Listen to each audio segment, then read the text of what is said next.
आप सभी को मेरा नमस्कार। मैं प्रवीण सोनी अपने YouTube चैनल पर आप सभी का स्वागत करता हूं और आज की इस वीडियो में हम बात करेंगे HPSC असिस्टेंट प्रोफेसर भर्ती और HPSC PGT की न्यू वैकेंसीज के बारे में। जी हां, मैं आपको बताना चाहूंगा कि सूत्रों के हवाले से ऐसी बहुत सारी खबरें आ रही हैं कि HPSC PGT की एक और भर्ती इसी साल आप सबके सामने लेकर के आ सकती है। यानी जून और जुलाई के अंदर सुनने में आ रहा है कि हरियाणा की पीजीटी की एक और वैकेंसीज आप सबके सामने एडवर्टाइज की जा सकती है। और जो ये भर्ती आपके सामने आएगी, इसमें सुनने में आ रहा है कि मेवात कैडर की ज्यादा सीट है, यानी कि पहले जो आती है उनसे ज्यादा है, और आरओएच की भी है, लेकिन ये भर्ती इतनी बड़ी नहीं है जितनी पिछली अभी जो भर्ती प्रोसेस में है वो चल रही है। तो ऐसा सुनने में आ रहा है कि जून या जुलाई के आसपास आपकी पीजीटी की एक और वैकेंसीज आपके सामने आ सकती है।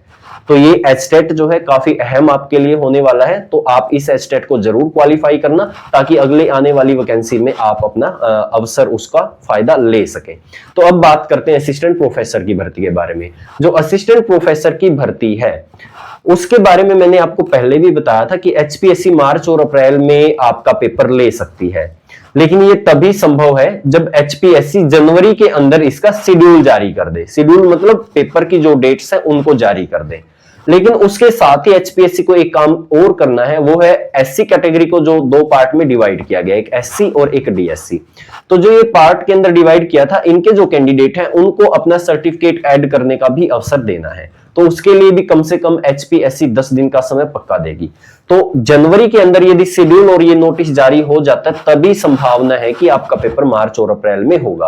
और यदि एचपीएससी जनवरी के अंदर ऐसा कुछ नहीं करती और फरवरी आ जाती है, और फरवरी के अंदर आपको पता है कि नेट का रिजल्ट भी आना है, और जो कैंडिडेट नेट को क्वालिफाई करेंगे फिर वो सरकार की तरफ रिक्वेस्ट लेके जाएंगे और सरकार को कहेंगे कि जिस आधार पे सरकार ने पिछली जो ये एचटेट नेट हुआ है, तो नेट के जो क्वालिफाई कैंडिडेट थे उनको अवसर दिया गया है, उसी आधार पे हमें भी अवसर मिलना चाहिए, और सरकार उनको दे भी देगी। तो यदि ऐसा हो जाता है, फरवरी में उनका रिजल्ट आने के बाद कुछ होता है, तो फिर वो कैंडिडेट जाएंगे और सरकार से एक बार और रीओपन करने के लिए रिक्वेस्ट करेंगे।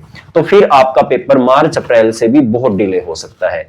तो इसके लिए मैं आपको कहना चाहूंगा, जो भी कैंडिडेट तैयारी कर रहे हैं, कि वो अपनी एक टीम बना ले और वो एचपीएससी के पास भी जाएं, ट्वीट करें, मेल करें, सरकार से भी मिले और ट्वीट और मेल करें, और एचपीएससी को कम से कम इतनी रिक्वेस्ट तो जरूर करें कि पेपर होगा जब होगा, लेकिन उससे पहले एक बार शेड्यूल जारी जरूर कर दे, ताकि हमें पता चल जाए हमारा पेपर तब है और उस हिसाब से हम तैयारी कर सकें।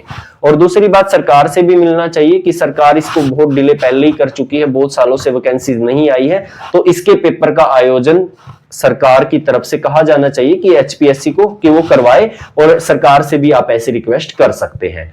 तो फिलहाल के लिए तो इस वीडियो में इतना ही था, और ऐसी सारी अपडेट सबसे पहले पाने के लिए आप इस चैनल को सब्सक्राइब जरूर कीजिएगा। तो यदि आप चाहते हैं कि पेपर हो तो आपको एक बार सरकार और एचपीएससी से जरूर मिलना चाहिए। फिलहाल के लिए इस वीडियो में इतना ही था। आप सभी का धन्यवाद।